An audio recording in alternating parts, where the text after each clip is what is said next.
Yay, that's working. All right, so let's switch back to the screen sharing.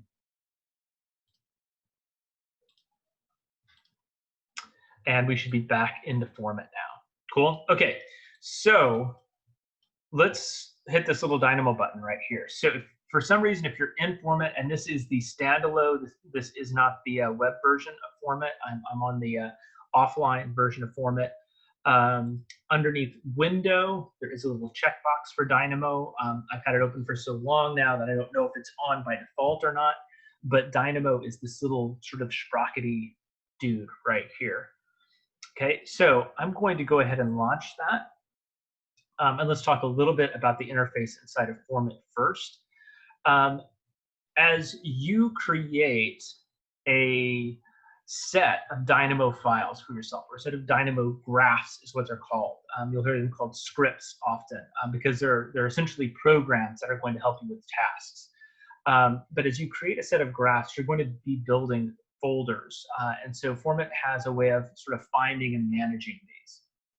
So for me, it's going to open to the default Dynamo samples. And so I've already brought those in. I think I brought in the column grid last week. You know, same thing if I run the stairs sample. You know, so essentially that places a stair. I can select it, and then I have the different variables. So if I increase floor to floor, I can increase the tread thickness, and I can increase the width, and then hit run. It's going to basically make those modifications to the script all inside of FormIt and build that for me, right? So pretty simple stuff to do. Building these scripts is another story. But building them and at least having the basics down is going to help you drive the ones that you find, right? So there's a couple of things that I talk about in terms of building your own script, because I don't build scripts for everything.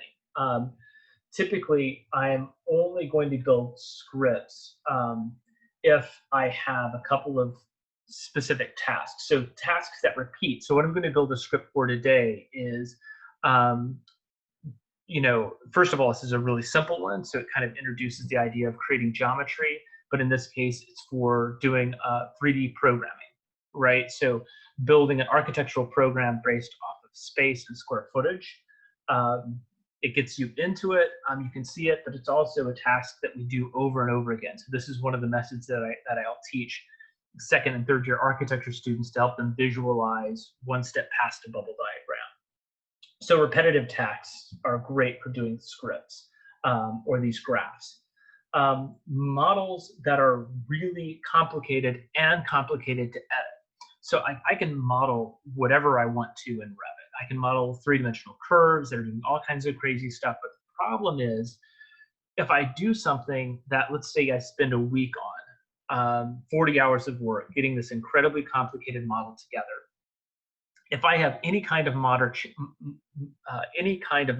change to that, it can become really complicated to remodel that. It might be a brand new 40 hours to get that model done. So if I have a complicated form and I know there's a high probability of editing that form several times over, that's definitely something that I would invest time to build a script for, and researching it and figuring out how to create a script to help me model that. If I have a model that's going to be driven by data or information, that would be something that I might build a script for. Or it's not just for building models. If I have repetitive tasks that I need to do checks on, especially this is switching more, less formal, but more towards the idea of production in Revit, I might have a repetitive task that I could build a graph or a script to help me do that several times over, okay? So, again, there are several people that I see that they'll build a graph for everything, whether it's Grasshopper or Dynamo. They enjoy that process. It's not me. I use it when I need it, and I'm learning to use it more and more, but I'm also still in the early stages of its development in terms of working with it. So I'm not 100% comfortable with it, but getting better and better, because as I mentioned last week, doing these scripts and graphs is really the gateway into generative design. Generative design will be more part of the software. As we move on, it'll be more embedded into Revit and FormIt and Rhino as we move along. But right now, the access point to those is often going to be through something like Dynamo or Grasshopper. Grasshopper being the graph editor or the visual programming editor for Rhino. Okay, so all that said, Dynamo, if I have built up a library of these, I can add a folder that has my library. So I've already added these two, Tech Talks and Tech Talk 7. So I can click plus. This is going to pull up a folder. I can navigate to any location on my computer that might have these .dyn or Dynamo files. So on the browser up here, if I just switch to like Tech Talks 7, I've got my FormIt space script or graph already completed. So I just want to start with something simple, and then we're going to break that down and build it up into something new. So I'm going to do that simply by launching Dynamo. And what that's going to do is it's going to place a cuboid in the center of my work plane. So you can see I now have Dynamo. If I switch back to FormIt, it should have placed a cube right there at the origin. I'm just going to take that and move that over. So this is going to move that entire script, its location of what it's happening, a little bit closer to my site. I'm going to switch back to Dynamo, and you can see this small graph is driving that cube. So those two are sort of shared. So in other words, if I change this cuboid size right here, so I'm going to move this slider and make that 25.9. So that's going to refer to feet in this particular case. So 25.9 feet. Its location is currently at 0, 0, 0, although I've offset it inside of FormIt. Its height is half of the overall size, which basically keeps it on the ground plane, the XY plane. So if I go back into FormIt, that cube should have sized up. If I go back to Dynamo, I can slide that down to itty bitty. Oh, that would be nothing. Let's do 0.1.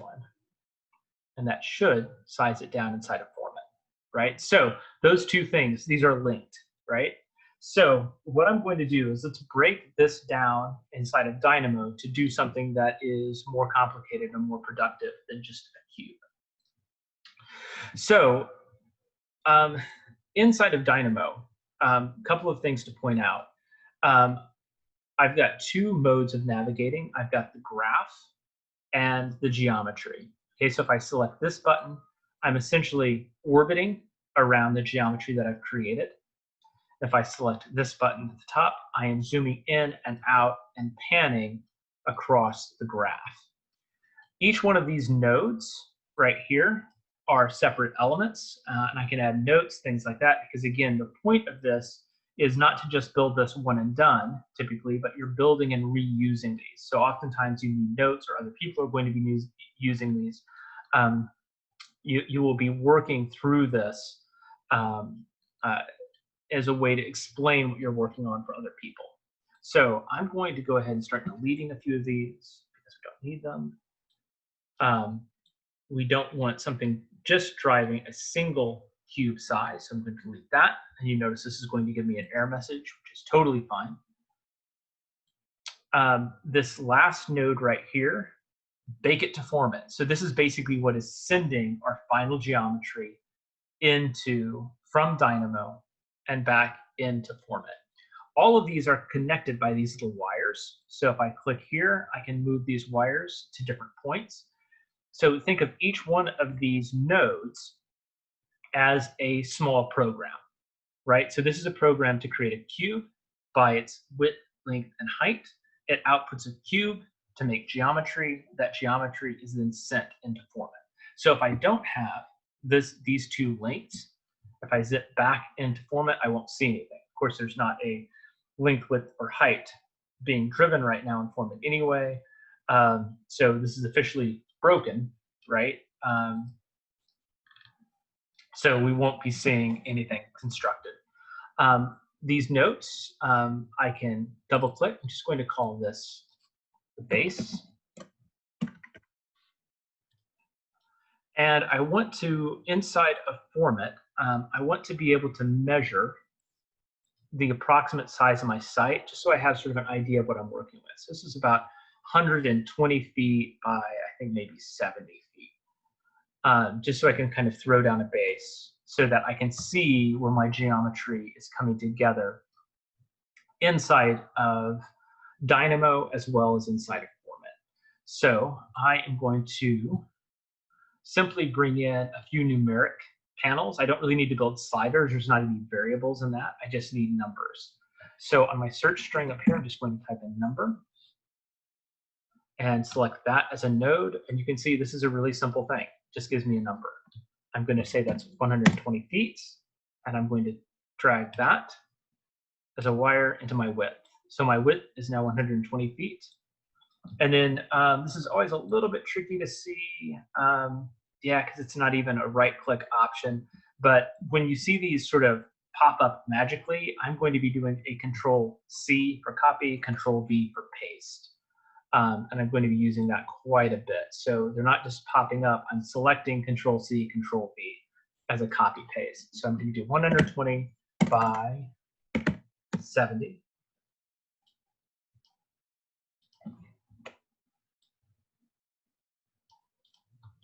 By 1. I don't need the Z translation to be driven. So the Z is my height. I don't really need that to be driven by a number. So it was being driven by, to keep it on the base, half of the height.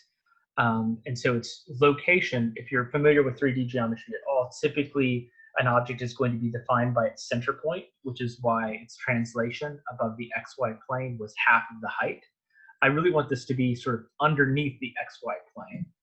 So I'm going to paste one more number down here, and we will call that -1. So it is going to be 1 foot down on the Z translation. So it's going to put it just underneath the grid, right? So I now kind of have my site in Dynamo. And if I connect that geometry right here as something that's being sent into FormIt, when I flip back over to FormIt, I should see that object just underneath the ground plane right here. Cool? Okay, so let's add some additional geometry to think about my programmatic elements. So when I have a program, usually I'm starting, at least how I'm starting this with my students, is I'm going to be starting again with a number. And that number is going to be square feet. So let's start with a 1,600 square foot number. So right now it's just sort of an arbitrary number, but I know that my square foot, that essentially is your length times your width to get that number, if we're just talking about simple geometry, right? So I kind of need to reverse engineer that. So I'm going to build a variable as well as something that, rather than multiplying length times width, I'm simply going to sort of reverse engineer that and use something to divide. So let's go ahead and do divide as a mathematical operator.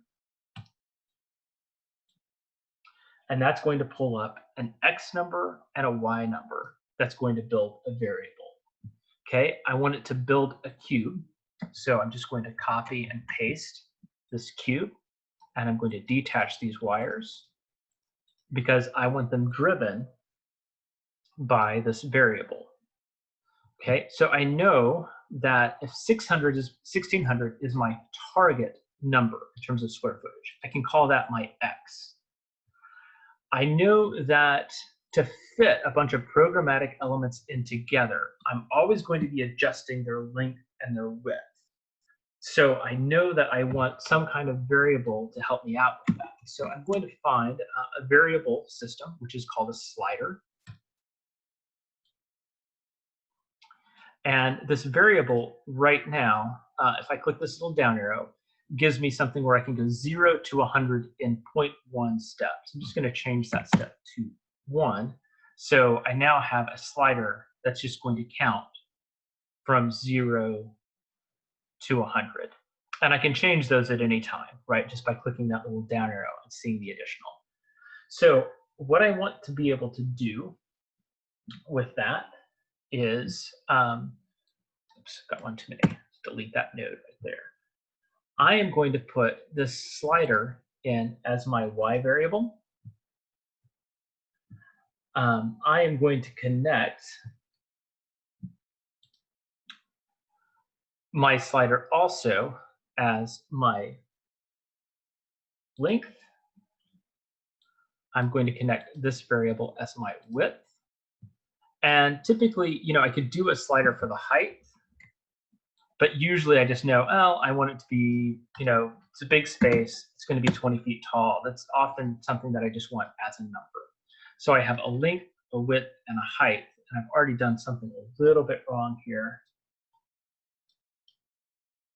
because I'm getting this error message.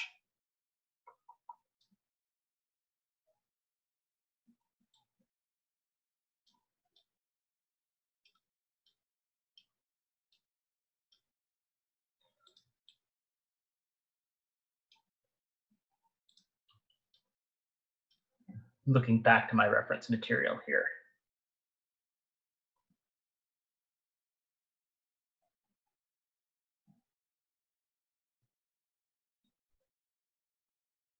And this is full on. This is the tricky thing with scripting. At times, you get these things that, oh, sorry. So I've made the cuboid, but I haven't told it to actually exist, which again is a weird thing about writing scripts, right? You actually have to say, okay, this is a piece of geometry, right? So I need this geometry translate in here. So the cuboid becomes geometry, right? So, I mean, you really have to think about this in terms of a programmer, right? It's not just that I've made the cuboid. You actually have to tell the cuboid, and you are geometry. So if I move this slider, essentially what you're seeing now is an object that always maintains its integrity of 1,600 square feet, no matter what my length or width is, right? So I've got a variable for that. This geometry translate also can have a set of sliders for its X, Y, and Z positions. So with its Z position, I would typically, again, if I know it's going to be a height, I'm often just going to create a number for that. So if I want it on the XY plane, I would have a height of 10 feet if it's on the ground plane, right? So that's a 20-foot high tall object on the ground plane. And then I can create a set of sliders as well. Let's go. I'm going to copy this, Control C, Control V. And instead of just leaving this as number slider, I'm going to go ahead and double click that, and let's call this X location, which I really should probably be calling those east, west, north, south. But we're going to keep it fast. I don't want to zip back and forth to kind of verify what direction is what here in FormIt. Okay, so I've got X and Y, so I'm going to hook X to X, Y to Y. So I now have something that I can move the box around. But if you notice, I don't have full access to the site. So I need to change my variables, my minimum to -100. And my Y location, my minimum variable, to -100. And that should give me full access to be able to move that anywhere around to off the site. Cool, and that's all done simply by varying the input number to here. Now, if I switch this back over to FormIt,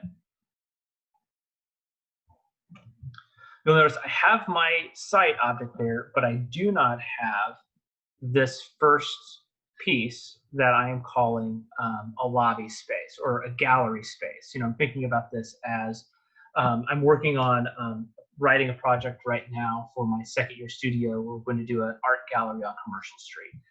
So this larger space as a gallery, I don't have that name. I don't have that piece of geometry showing up. And that's simply because I don't have this geometry being output to FormIt yet. So if I take this geometry and try and wire this in here, it's going to do it, but it's not going to carry the base. So I've got that now, but I don't have the base.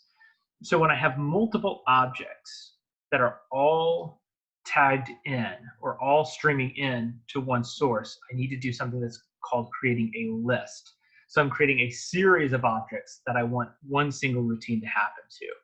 So if I go back here, I'm going to type in list, create list, made 2 of them. So I can take geometry to item 1 output to FormIt. So I should have my base back.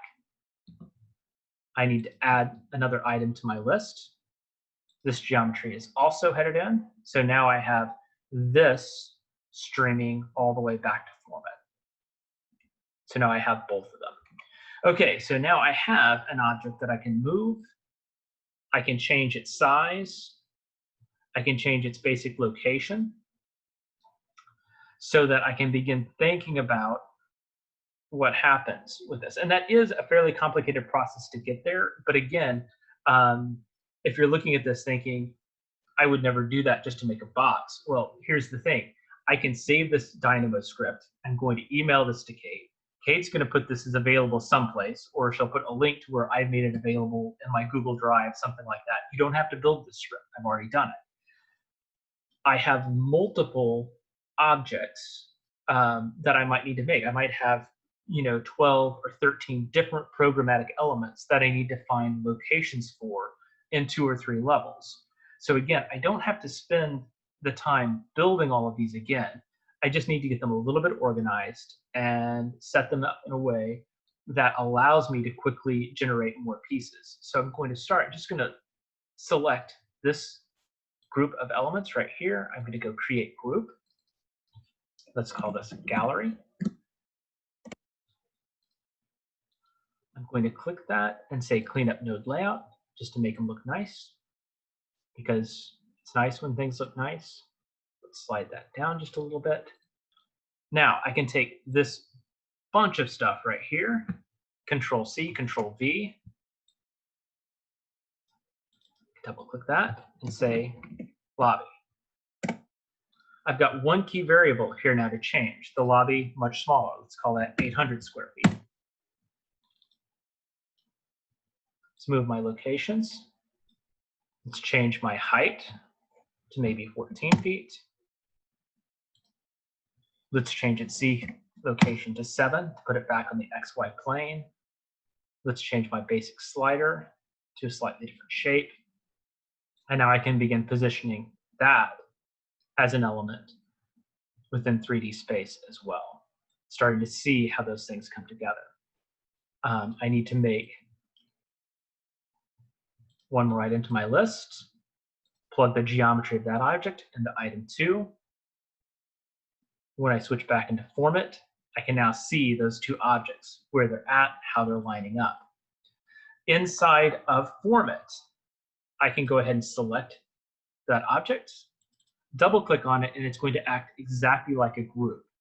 So inside of FormIt, I can say, okay, I want to create a new material for that. So let's call this blue. Let's give it a little bit of transparency. That's the wrong blue. Wow, it's really the wrong blue. There we go. Say OK. So with that object selected, I can select my blue. And now I have sort of a transparent blue box. I can select this guy, same thing. Call this one another blue. Or perhaps I should be calling it gallery. Let's make that a different, slightly different variable on my blue color. Okay, add a little bit of transparency again to it. And I can start to see how those things are coming together. Now, let's select off of that. So one of the important things in terms of working with this is if I do anything to my graph, so I've edited the geometry inside of FormIt. Anything that might happen inside of my graph at this point, as I continue to add and build, like let's say I move that slider to change the size of the lobby and its location, it is going to update the geometry and it should have wiped out my materials, right? So that's really important. So where that needs to happen, really the materials need to happen inside of Dynamo. For all intents and purposes, right now that button is broken. It's in the release notes. I was working through it a couple of nights ago, getting incredibly frustrated. Why isn't this working? I looked it up and it says, oh yeah, color, which is right here, color by alpha channel and then RGB, in terms of working with that and sending it to FormIt, is broken. So that should be fixed here soon, but it's actually not working. So this is one of those things that as you build these scripts, there are limitations to it for sure, but this is a method of getting these things coming together in a really simple way that I found really useful in terms of helping students understand programming and then also understanding building these scripts in a simple way right out of the box. Now, these scripts get incredibly complicated. You know, as you essentially add to them and add to them and add to them. So the lecture that I'll also post to Kate that I did at Autodesk about 2 years ago does something similar to this, but it is a much more long-handed version. It doesn't use this cuboid node. It uses a node where it starts as a line and extrudes it up and then caps it and adds color to it. So it's a bit more complicated. I prefer this, the easier the better to me, for sure. But as you're building this, essentially copy, paste, copy, paste, copy, paste, as many programmatic spaces as you need with arranging in Dynamo. Now, the other thing that you can start to do is you can start to set up some of these variables to show up inside of FormIt to make things a little bit easier on you. So let's go back to one of the example scripts. Let's go back to this stair script here. So when I select this script, you can see that I have certain variables right here inside of FormIt. So these are the exact same as the variables that I've set up here. But if you notice, those are not going to show up inside FormIt on my script yet. So if I select that, I'm simply going to have run or edit embedded graph. Those are my only two options that I have to work with. So if I come back to here, there are certain things that I need to be able to do to have more editing control inside of FormIt. So if I select a node and then right click on it, I have the option of turning on is input. So if I do that, let's just do that with these first two. So my overall square footage of my gallery, and then my key variable to change the size of that while maintaining the integrity of that 1,600 square feet. So that one is an input, my number is an input. I think that I need to save this script for this to be able to show up. So then when we go back to FormIt, if I select that, I will now see my number and my number slider. Now I have the Dynamo script open and the model activated in FormIt. So right now it's saying can't do both, right? So I need to come in and actually let's make sure that that is saved. Close down Dynamo.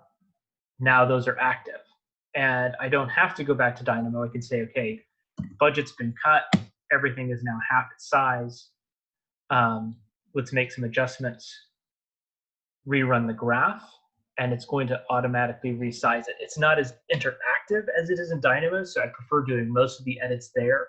But there are certainly several things in terms of building this that I might want access to inside of FormIt to make that happen. And that's as simple as coming in. I'm going to go ahead and launch Dynamo again. So I'm going to click Edit Embedded Graph.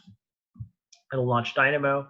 So it's as simple as selecting those nodes, right-clicking on them, and saying, I would like that to become an input that is available to me inside of FormIt. So that's the primer. That's the starter. That's the type of thing that you want to get rolling with. I would encourage you, don't look at Dynamo as something that, again, is like it's the tool that you always use. This is one of those things that if there is something that you have going on, if there's something that is a repetitive task that you need to do, that's when you want to get into using Dynamo and really start doing it. Going into it arbitrarily isn't really too helpful, right? You won't find a lot of use for it. But when you have something specific in mind, figuring out how to build these graphs doesn't take a lot of time. It takes a different mindset than we're used to in terms of how we work with our digital tools, but it's pretty easy to do. It's not as hard as writing Python or C++ or something like that. It's very visual and basis, and as you see it coming together, it becomes more and more logical and easier to comprehend. And these things build up to where they become very complicated, but you can still follow the logic in them. Let's go ahead and open up the Dynamo graph for the stair, and you'll see something drastically different than what I produced in terms of its complexity, but there are far more variables built in. Yeah, you get something like this. Wildly complicated, but capable of outputting something very, very quickly with minimal input variables and maximum output variables, right? Which is sort of exactly what we're looking for. And those are sort of the starting points to get into Dynamo, beginning to understand how you're going to use it to help you with your work, how you're going to do things, and building and working from there. Cool. So I'm going to go ahead and stop the screen share.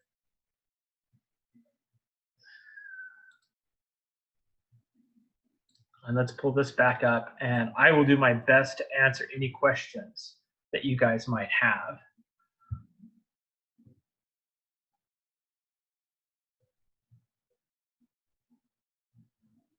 Or did I lose everybody at some point along the time? And I've just been talking to my computer nonstop for the last 30 minutes, which is always a fun possibility. Our demonstration so she's like being sold. Hey, Beach. Yeah. I do have one question. I posted it on the chat, but so far, it's something I've been curious about. Have these scripts that I know a lot of people are investigating this in architecture, and so far, video tutorials are pretty limited. They are, yeah. I've been wondering if you've seen open source scripts available, or if there they're are like paid. Thousands.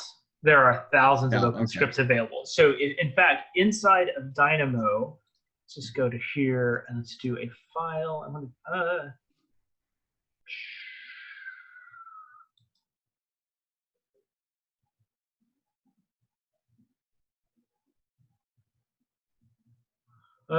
let's see here.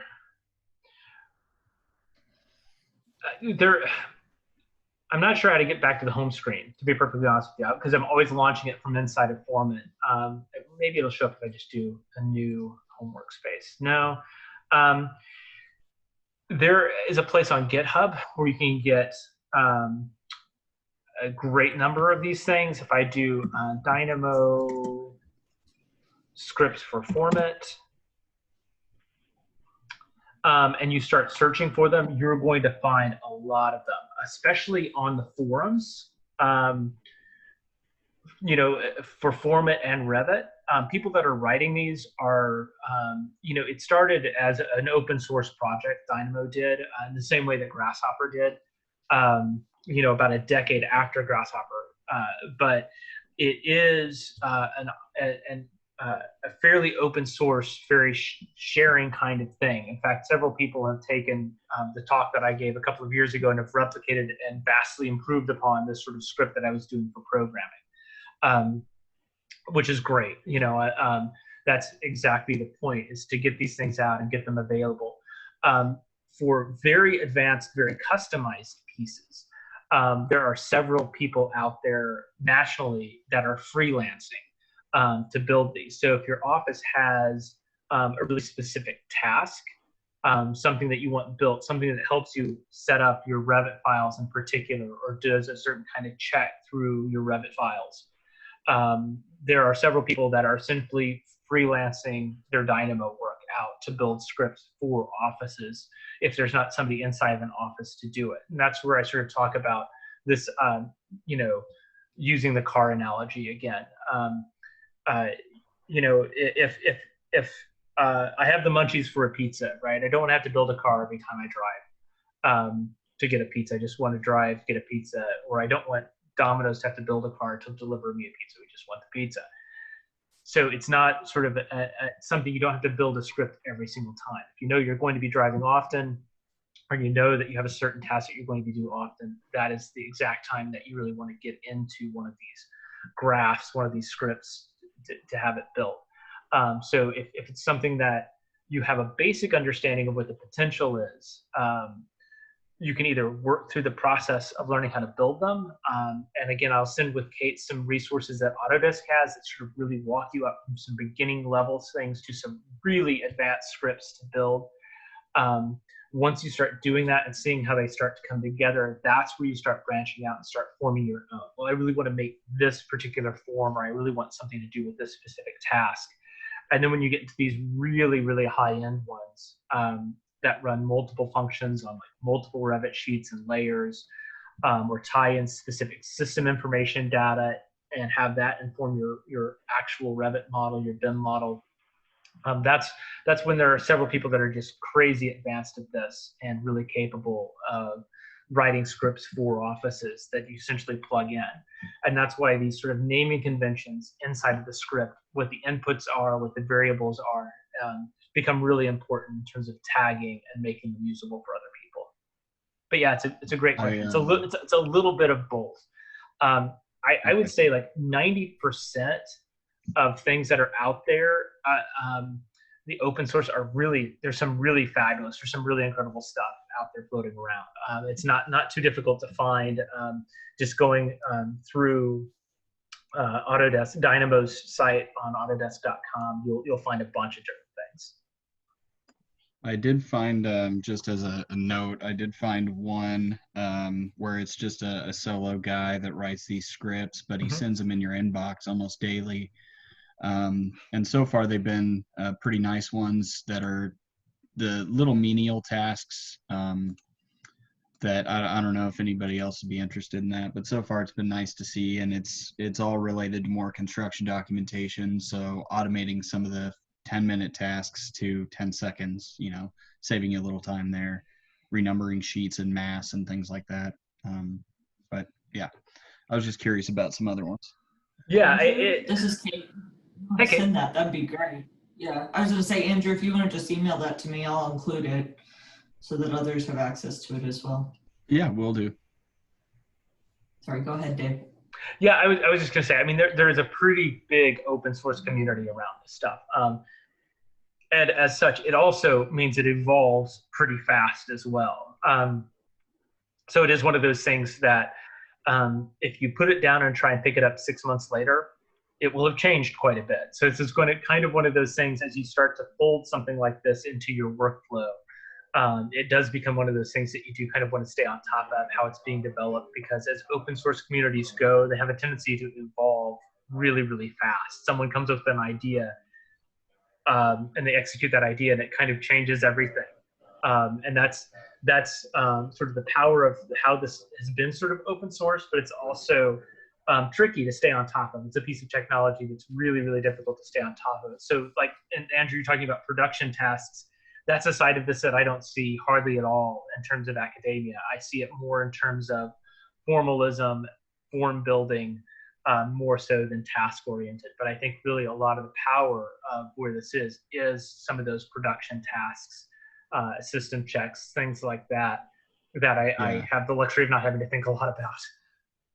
There's two sides I'm interested in. One, the side for those in my office who aren't as interested in technology but can really benefit from the menial task improvement. And then the other side of what you were showing, programmatic relationships and starting to build into that generative design. If we can skip past that first phase of programming for these larger projects, that's going to save us a stupid amount of time and increase the efficiency of, you know, whatever project we're using. So I'm kind of trying to split both interests. So this is good. Yeah, and you know, So I also, yeah, go ahead, Chelsea. sorry. Okay, no, I was basically just curious in terms of formally designing and working in FormIt or working in Rhino, what Dynamo and Grasshopper does for that. But so does it really help to just design formally through Dynamo, like for accuracy more than speed, especially for someone like me who doesn't really work in Dynamo or Grasshopper? Sure. Well, I think you know, it depends on the type of form that you're building. You know, if you're looking at or if you've seen, like, if anybody were to just Google Grasshopper and Form and Rhino as a search string, or you might throw in the word lunchbox in there too, which sounds a little bit ridiculous, but lunchbox is a whole suite of tools that plug into Grasshopper and help you build really complex, panelized, repetitive, curvilinear forms that are actually rationalized to the point that we can turn those into something constructible. Those same tools also exist in Dynamo to help us build something that, like I kind of was trying to mention earlier, are forms that, you know, we could probably find a way to model that and pull it off in Revit. But the problem then comes, okay, what if I have to edit that? What if I have to change the curve to meet a wall in a different way?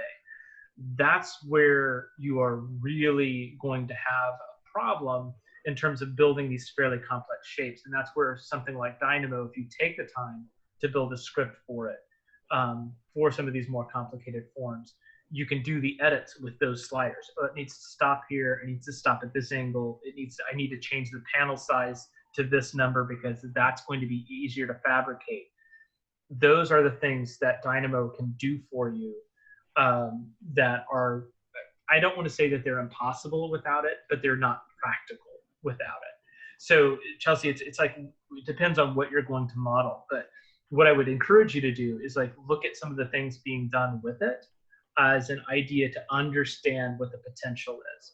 And it's the same thing, Rhino with Grasshopper, Revit or FormIt, and really more Revit for these sort of higher end models, because FormIt is really, again, it's a pre-designed, early design tool. But Revit and Dynamo, and you could add onto your search string complex forms or curvilinear forms, those kind of things. You're going to start to see some really intense objects that are created that are more easily rationalized through something like Dynamo. That makes sense. Yeah. Rhino and Revit integration. Yeah. So through Dynamo and through Grasshopper, both of those have scripts or graphs that are capable of stripping down the geometry and rebuilding it inside of the native software.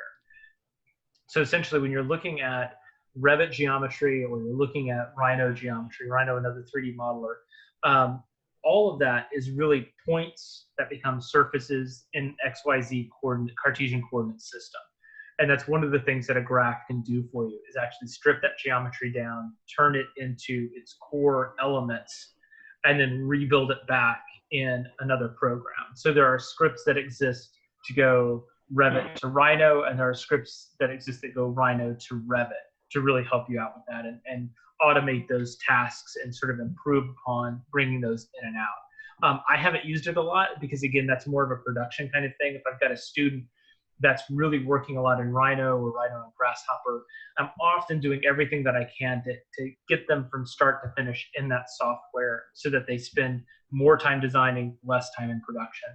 Same thing in Revit. If they're leaning more towards Revit, I'm really trying to help them stay in those platforms and spend more time designing, less time in production of those final requirements. Because I think, to me, that translates into the profession, the same kind of thing. I think all of us, when we're practicing, want to spend more time designing and less time in production.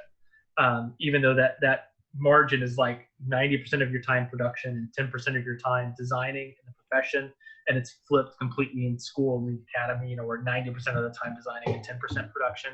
I think everything wants to be, you know, more on that design front, less on production. So the more I can kind of teach, hey, let's really think about that workflow and what tools you're going to translate for that workflow, the better. Dave, I have a question as well. Sure. So Andrew touched on scripts that exist to help with construction documents. Does that mean that you can, just like with Dynamo to FormIt, you could also use Dynamo directly to Revit as well? Yeah, it's more, Dynamo evolved first for Revit.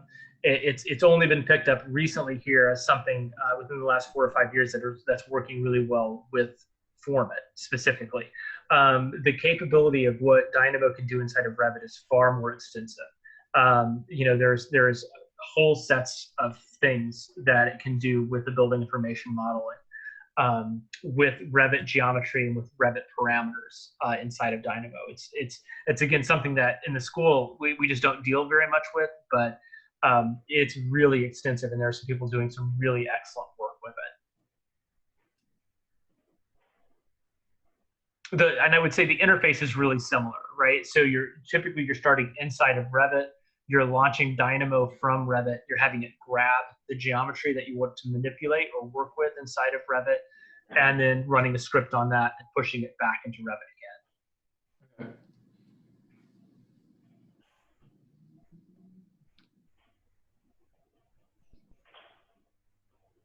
Yeah, and then that's from Andrew also. Yeah, I mean, it's Dynamo. If you have the seed of Revit, you also have Dynamo. It's part of the package. Dynamo, it used to be, it's been in Revit for quite a while. There used to be Dynamo Studio. It's a separate thing. It's part of the package now since 2017, 2018, something like that. You know, if you have a seed of Revit, you should be getting Dynamo as part of that as well. And I think in 2020, it came with the install. So as soon as you install the software, you're also installing Dynamo. That kind of brings me to another more technical question that I'm not sure you're aware of or not, or that you can answer or not. But that was one of the confusing things when I was first diving into Dynamo and Revit. You know, we're primarily Revit users, so that's what I've been really focused on.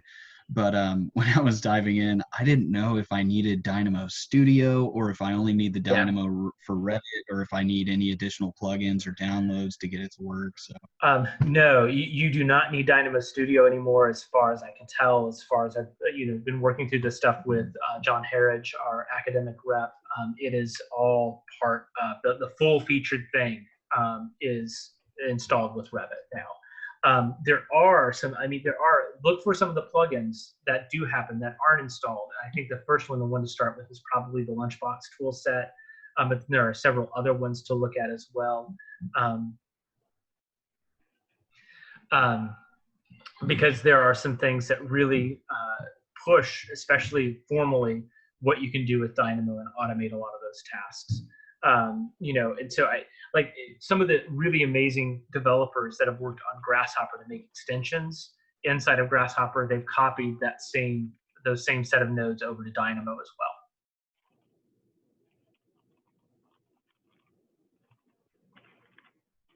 Cool. We went way over on time today. Sorry about that. But really good questions, things like that. If there are other questions, like always, that come up, post me.